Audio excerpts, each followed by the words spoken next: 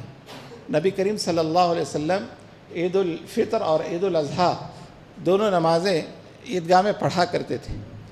تو ہم کو بھی چاہیے کہ جہاں موقع ہے وہاں عیدگاہ جائیں، جہاں مسجد میں موقع ہے وہاں مسجد میں ادا کریں۔ اور عید الاضحیٰ کی جو نماز ہے یہ اول وقت آپ صلی اللہ علیہ وسلم پڑھا کرتے تھے، اور نماز کے بعد پہلا کام پیارے نبی صلی اللہ علیہ وسلم کا قربانی کرنے کا ہوتا تھا۔ تو ہمارا بھی یہی عمل ہونا چاہیے، نماز سے جیسے ہی فارغ ہو قربانی کرے۔ نماز سے پہلے قربانی کرنا جائز نہیں ہے۔ جس شخص نے نماز عید سے پہلے قربانی کی گویا اس کی قربانی ہوئی نہیں، عید کی نماز کے بعد ہی قربانی ہوگی، عید کی نماز سے پہلے قربانی نہیں ہوگی۔ عید کی نماز کے بعد سے لے کر 13 ذی الحجہ کی عصر تک، 13 ذی الحجہ کی عصر تک قربانی کا وقت بتایا گیا ہے۔ اور بعض لوگ اس میں اختلاف کرتے کہ بولتے ہیں نہیں 3 دن ہی ہے قربانی۔ خیر، جو جس پر عمل کرے اللہ اس کے عمل کو قبول کرنے والا ہے انشاءاللہ۔ اور اسی طرح سے تکبیرات پہلی ذی الحجہ سے لے کر 13 ذی الحجہ تک ہم عام طور پہ کیا سمجھتے عرفے کے دن فجر کے بعد سے پڑھنا ہے، ایسا نہیں ہے۔ پہلی ذی الحجہ سے لے کر 13 ذی الحجہ تک جب بھی موقع ملے پڑھیں، اور اجتماعی ہر نماز کے بعد اجتماعی انداز میں 3 مرتبہ پڑھنا کوئی ضروری نہیں ہے، انفرادی پڑھیں، آپ انفرادی پڑھیں، کیونکہ اجتماعی پڑھیں گے تو جو مسبوق رہیں گے ان کی نماز میں خلل بھی ہو سکتا ہے۔ آہستہ پڑھیں، اللہ تعالی ہماری ہر آواز کو سنتا ہے۔ یعلم خائنۃ الاعین وما تخفی الصدور، ہم جو آہستہ بولتے ہیں اللہ تعالیٰ اس کو بھی سنتا ہے، زور سے جو بولتے ہیں اللہ تعالیٰ اس کو بھی سنتا ہے۔ تو تکبیرات راستے میں چلتے ہوئے بھی پڑھیں، نماز کے لیے عید کی نماز کے لیے آئیں تکبیرات پڑھتے ہوئے آئیں، اور جب واپس جائیں تو تھوڑا سا راستہ بدل لیں، تکبیرات پڑھتے ہوئے جائیں۔ انشاءاللہ یہ راستے قیامت کے دن ہمارے حق میں گواہی دیں گے کہ اے اللہ تیرے اس بندے نے خوشی کے دن بھی تجھے بھولا نہیں بلکہ تجھے یاد رکھا اور تیری بڑائی کا اعلان کیا۔ کوئی معمولی بات نہیں ہے۔ اور ابراہیم علیہ السلام کی زندگی کا پورا خلاصہ وہ موحد تھے، پکے موحد تھے۔ آج توحید ہمارے پاس جیسے ہونی چاہیے نہیں ہے، ہم کو چاہیے کہ اپنی توحید کو مضبوط کریں، طریقہ ابراہیمی کو اپنائیں، سنت ابراہیمی کو بھی اپنائیں، اور اس کے بعد قربانی کے بعد ناخن بال وغیرہ نکال سکتے ہیں، جس طرح سے حجاج کرام کا عمل ہے اسی طرح سے۔ تو یہ کچھ باتیں رہی جو میں نے آپ کو بتا دیا۔ ایک اور اہم بات ہے وہ ہے صوم عرفہ، عرفے کا روزہ۔ ہم جس شہر میں رہتے ہیں وہی ہمارے لیے معتبر ہے۔ جیسے کل یوم عرفہ ہے اور اللہ کے رسول نے فرمایا الحج عرفہ، اصل حج کیا ہے؟ وقوف عرفہ ہے۔ کوئی حاجی میدان عرفات نہ جائے تو اس کا حج نہیں ہوتا۔ تو اصل حج کی روح عرفہ ہے، میدان عرفات میں رہ کر توبہ اور استغفار کرنے کا نام اصل حج ہے۔ تو حاجی تو روزہ نہیں رہتے، غیر حاجیوں کو بتایا گیا کہ وہ روزہ رکھیں۔ آپ صلی اللہ علیہ وسلم نے فرمایا صوم عرفہ احتسب یکفر السنۃ الماضیہ، اللہ کے نبی نے فرمایا صوم عرفہ کے بارے میں کہ میں سمجھتا ہوں اللہ تعالیٰ اس کے ذریعے 2 سال کے گناہ معاف کر دے۔ سبحان اللہ۔ تو ہم میں سے ہر ایک کو جو ہے صوم عرفہ رہنا چاہیے۔ اتوار کے دن ہمارے پاس عرفہ ہے تو ہم اتوار کے دن رہیں۔ اگر اس میں بعض لوگ بہت زیادہ اختلاف کر رہے ہیں کہ نہیں بھائی وہاں کا عرفہ ہی اصل ہے، ٹھیک ہے، آپ کل بھی رہیے پرسوں بھی رہیے روزہ، کوئی حرج نہیں ہے انشاءاللہ۔ تو صوم عرفہ کی بڑی فضیلت ہے، اس کا ہم اہتمام کریں، خواتین بھی برابر اس کا اہتمام کریں۔ اور قربانی ان خواتین پر بھی فرض ہے جو صاحب نصاب ہیں، جن کے پاس 52.5 تولے چاندی یا 7.5 تولے سونا ہے، ایسی خواتین بھی قربانی دینا ان پر فرض ہے بتایا گیا. تو ہم کو چاہیے کہ ہم قربانی کو خوش دلی کے ساتھ کریں اور اللہ تعالیٰ سے دعا کریں ربنا تقبل منا انک انت السمیع العلیم. اصل یہی سب سے بڑی کامیابی ہے، اللہ کے دربار میں ہمارے اعمال قبول ہوں، یہی سب سے بڑی کامیابی ہے. اس سے بڑی کامیابی اور کچھ نہیں ہے. اللہ تعالیٰ ہم سب کو جب تک کہ اس دنیا میں رکھے اسلام پر رکھے، ایمان پر رکھے. خاتمہ ہو تو اسلام پر ہو، ایمان پر ہو، اس حال میں کہ اللہ ہم سے راضی ہو، ہم اللہ سے راضی ہوں. بارک اللہ لنا ولکم فی القرآن العظیم ونفعنی وإیاکم بالآیات والذکر الحکیم. انہ تعالی جواد کریم ملک بر رؤوف رحیم رب حلیم.